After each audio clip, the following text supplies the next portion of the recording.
Salam sejahtera Bapak Ibu yang dikasihi Tuhan Yesus Kristus, Jemaat GKI Sangkrah Solo. Hari ini kita akan merenungkan sedikit firman Tuhan yang bertemakan mengenai kejujuran. Sebelumnya mari kita satu dalam doa. Mari kita berdoa.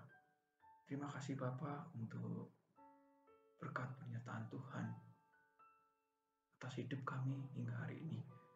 Sebentar kami akan merenungkan firman Tuhan. Kiranya Tuhan persiapkan hati dan pikiran kami semua untuk menerima firman-Mu dan dapat melakukan dalam kehidupan kami sehari-hari. Terima kasih Bapa. Dalam nama Tuhan Yesus kami sudah berdoa. Amin. Bapak Ibu sekalian, saya berharap Bapak Ibu dalam keadaan sehat dan baik semuanya dalam penyertaan Tuhan. Tema pada hari ini adalah kejujuran. Kejujuran, Bapak Ibu tahu semua mengenai kejujuran. Sejak Adam dan Hawa, kita sudah ditakdirkan atau dilahirkan tidak jujur. Seperti kita tahu dalam kitab Kejadian 3 ayat yang ke-8. Saya bacakan. Ketika mereka mendengar bunyi langkah Tuhan Allah yang berjalan-jalan dalam taman itu pada waktu hari sejuk, bersembunyilah manusia dan istrinya itu terhadap Tuhan Allah di antara pohon-pohonan dalam taman. Bersembunyilah manusia dan istrinya. Adam dan Hawa bersembunyi karena mereka merasa sudah melanggar aturan-aturan yang Tuhan sudah buat. Di pasal yang ketiga, Kejadian 3 ini menyeritakan Adam dan Hawa sudah melanggar peraturan Tuhan Allah yang sudah ditetapkan bahwa kita tidak boleh mengambil buah perbuatan yang baik dan yang buruk, pengetahuan yang baik dan yang buruk. Nah, saat itu Adam dan Hawa takut, makanya mereka bersembunyi. Mereka berbuat tidak jujur, bersembunyi. Selain karena mereka telanjang, tapi mereka juga merasa takut karena sudah melanggar aturan-aturan yang Tuhan sudah buat. Nah, Bapak Ibu tahu, dalam berdagang pun kita seringkali tidak jujur. Dalam kehidupan sehari-hari, dalam pelayanan, seringkali kita melakukan hal-hal yang tidak jujur. Dalam arti kalau dalam berdagang kita berbohong. Contoh, kita bilang barang ini bagus, ini betul, tidak rusak, tapi ternyata ada kerusakan-kerusakan. Sebaiknya dalam kita melakukan kehidupan ini, dalam berdagang kita berbuat sesuai dengan kehendak Tuhan. Paling enggak kita juga bilang jujur bahwa barang ini begini. Baru kita jual, supaya calon pembeli itu tahu bahwa barang itu ada kerusakan tertentu atau kekurangan tertentu. Nah, sejak Adam dan Hawa kita sudah dilahirkan tidak jujur. Seperti Bapak Ibu tahu, jujur itu harus tulus dan apa adanya. Nah, saya ambil contoh satu lagi dari kisah Ananias dan Safira. Kita baca Kisah Para Rasul 5 ayat yang ketiga. Judulnya Ananias dan Safira. Kita baca dari ayat yang pertama ya hingga yang keempat. Ada seorang lain yang bernama Ananias. Ia beserta istrinya Safira menjual sebidang tanah. Dengan setahu istrinya, ia menahan sebagian dari hasil penjualan itu, dan sebagian lain dibawa dan diletakkannya di depan kaki rasul-rasul.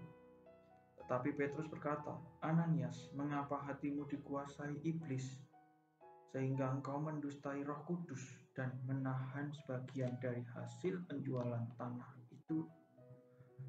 Selama tanah itu tidak dijual, bukankah itu tetap kepunyaanmu? Dan setelah dijual, bukankah hasilnya itu tetap dalam kuasamu? Mengapa engkau merencanakan perbuatan itu dalam hatimu? Engkau bukan mendustai manusia, tetapi mendustai Allah. Nah, Terkadang kita berbuat sesuatu yang tidak jujur dalam hati ataupun dalam pikiran, itu kita sudah menyalahi perintah Tuhan. Jemaat mula di kisah Ananias dan Safira ini mengenai jemaat mula-mula yang mereka menjual barang yang hasilnya akan diberikan kepada Tuhan, dipersembahkan kepada Tuhan Allah. Nah, dan kita hanya dapat mengambil apa yang kita butuhkan atau yang mereka butuhkan saat itu, dan sisanya kita berikan kepada Tuhan.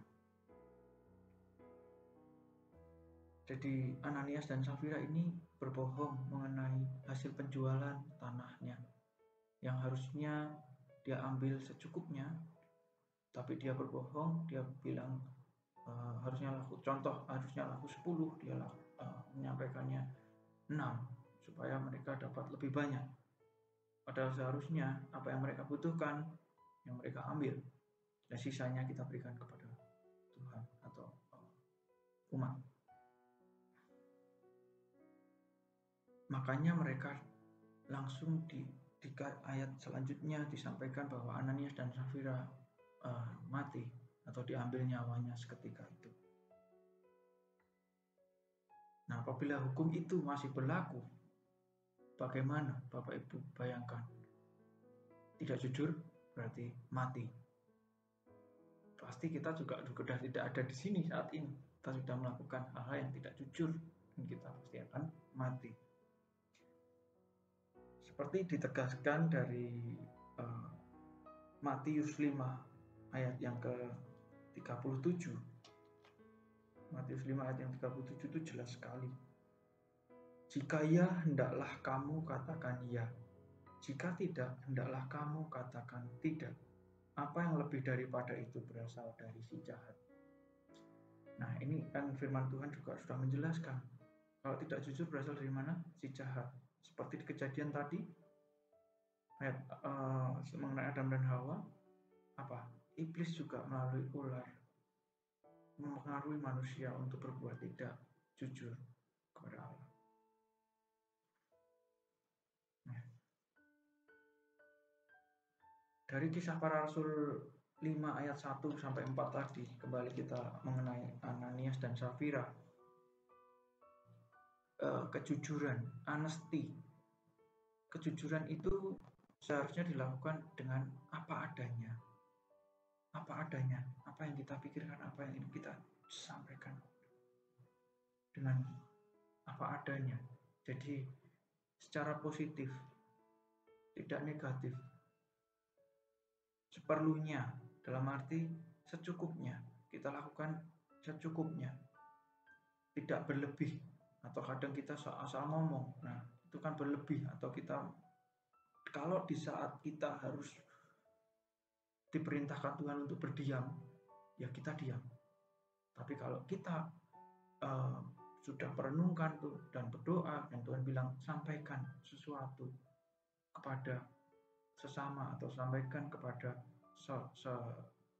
sahabat kita atau keluarga kita, sampaikan supaya mungkin Tuhan mau kita menegur mereka melalui firman Tuhan yang kita sampaikan atau sharing yang kita sampaikan kepada mereka. Dan juga untuk kejujuran itu pasti membangun kehidupan kita semua. Jadi poin pertama, apa adanya. Secara positif itu apa adanya kita menyampaikan yang kita unek-unek apa atau pujian atau apapun itu yang membangun. Dan juga ingat, seperlunya, jangan berlebih. Di saat kita untuk diam ya diam, tapi di saat kita untuk mengingatkan, kita ingatkan. Tugas kita hanya sebatas itu, karena penghakiman ada di tangan Tuhan. Nah, kalau kita bersikap jujur, baiknya kita juga merencanakannya, dalam arti kata-kata yang kita sampaikan, kata-kata yang kita rangkai harus kita buat dengan baik supaya tidak menyakiti hati orang lain. Tetapi jangan lupa tetap jujur. Apa yang kita pikirkan, apa yang di dalam hati kita sampaikan seturut dengan perintah Tuhan. pastinya. Nah, kalau misalnya kita negatif dalam arti kritik, nggak apa-apa. Kita sampaikan kritik yang membangun, kritik yang kritik yang baik atau jujur, kritik yang jujur. Nah, kita tambahkan dengan apa? Puji mereka, memuji mereka, supaya mereka tidak tersakiti. Nah, maka dari itu akan ada harapan. Jadi, kritik boleh, tapi yang jujur dan membangun. Dan pasti setelah itu kita katakan, kita puji mereka. Supaya apa? Supaya timbul harapan. Mereka juga akan punya harapan kepada Tuhan. Supaya mereka dapat melakukan apa yang Tuhan pesan untuk mereka. Nah, contoh dalam kehidupan suami istri. Suami juga harus jujur kepada istri. Sebaliknya, istri juga harus jujur kepada suami.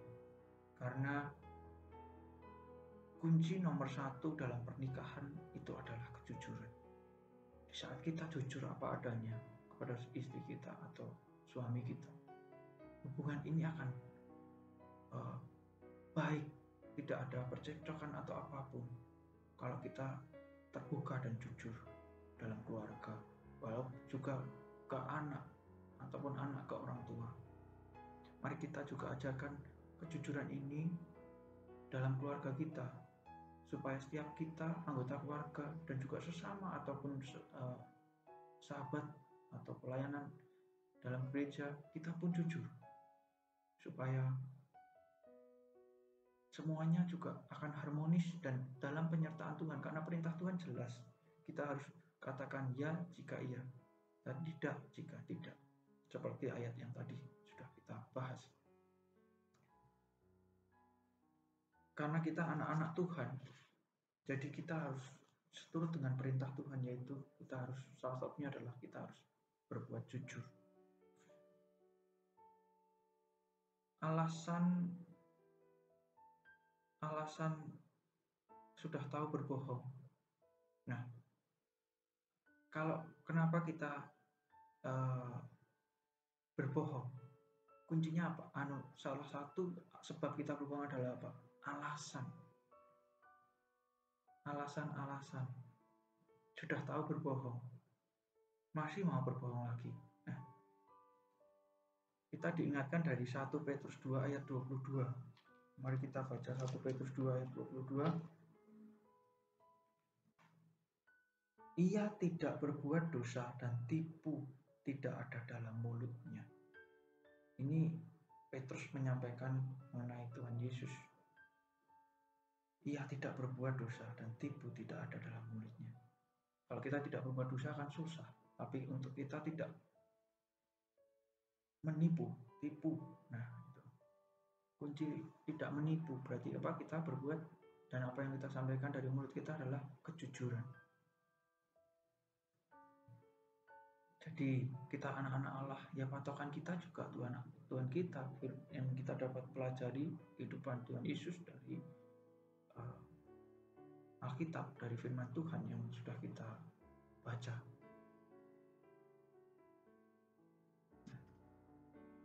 Contoh secara umum aja, Bapak Ibu tahu cerita mengenai Pinocchio yang kalau berbohong hidungnya semakin panjang. Nah, kalau misalnya itu terjadi dalam kehidupan kita sehari-hari saat ini, Bapak Ibu bisa bayangkan bagaimana hidung kita panjang-panjang ya. Juga kita tahu bahwa orang ini berbohong, jadi hidungnya tambah panjang. Penyebab ketidakjujuran tadi apa? Salah satunya alasan. Yaitu apa alasannya? Jika kita punya kepentingan, dalam arti kita berbohong untuk cari perhatian, kita berbohong untuk uang, kita berbohong untuk jabatan, atau kita berbohong untuk kenyamanan kehidupan kita. Poin kedua adalah untuk menjaga orang lain. Kita berbohong untuk menjaga orang lain supaya orang lain tidak ketahuan atau gimana, kita yang harus berbohong, mengcover mereka. Yang ketiga, karena kita malu, makanya kita berbohong. Seringkali kita nggak mau diketahui orang lain kejelekan kita, takut kita malu, makanya kita berbohong. Keempat, spontan. Nah, ini yang kita harus selalu ingat. Berbohong spontan. Kenapa? Karena kita sudah kebiasa berbohong. Makanya kita tidak berpikir bahwa itu berbohong. Kita spontanitas menyampaikan kebohongan. Nah, seperti yang kita baca dari kitab-kitab yang sebelumnya, mari kita berbuat dan berpikir ataupun menyampaikan mulut kita apapun itu dengan dasar kejujuran yang dari hati, dari pikiran kita, supaya apa yang kita sampaikan itu membangun, menolong, atau menjadi berkat bagi sesama dan dalam kehidupan kita sehari-hari. Jadi ada satu contoh lagi, di saat kita membuat janji atau bertemu meeting di kehidupan kita, jam 9 contohnya, tepat datanglah jam 9. Dan jika kalau kamu tidak bisa, jadi kita tidak bisa, kita harus sampaikan apa yang terjadi, bahwa ada sesuatu yang terjadi secara jujur.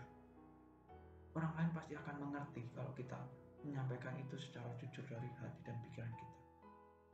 Mari kita lakukan kejujuran dalam kehidupan kita, dan biarlah hidup kita dipimpin oleh Roh Kudus, dan supaya Bapak Ibu juga dapat menjadi berkat dimanapun Bapak Ibu berada. Mari kita berdoa. Terima kasih Bapak untuk firman yang Tuhan sudah berikan pada kami, yang membuat kami untuk mengerti lagi apa yang Tuhan perintahkan dalam hidup kami. Dan salah satunya adalah kejujuran. Tuhan mau kita jujur. Jika iya, katakan iya. Jika tidak, katakan tidak. Biarlah Tuhan juga memimpin kehidupan kami selanjutnya untuk bertingkah atau berlaku atau berbicara secara jujur. Terima kasih Bapak, terima kasih. Dalam nama Tuhan Yesus kami sudah berdoa dan mengucap syukur. Salam sejahtera Bapak Ibu, terima kasih. Dalam nama Tuhan Yesus kami sudah menyampaikan firman ini. Seturut Tuhan kehendak.